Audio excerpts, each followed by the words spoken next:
Hanap mo ba ay usapang DIY, solar installation at mga digital products online? Dito ka na sa Boycop's DIY TV. Tara!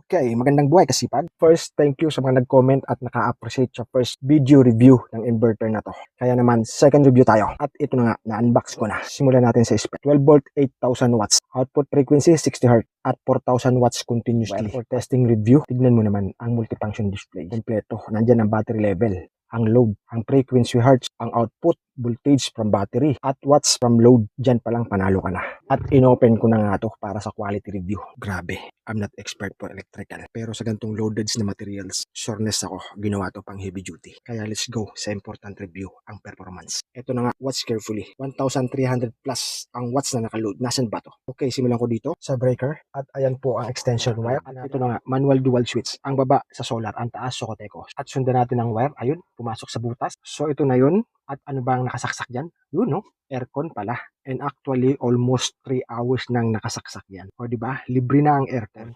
Stable ba? 12 siya. 12 siya. Okay lang yan ha. Hanggang 11.5. Pag bumaba ang supply, 11.2 yun. Kusa na mamamatay ang inverter. Meaning to say, stable ang solar natin. Okay ang pagka-setup natin. Grabe, libre yung aircon, buong araw. Tibay mo naman. Ito ang nagpatibay kasi proven quality. Kaya naman, nasa yellow basket ko lang yan or nasa comment ang link. Hanggang doon muna. Thank you very much.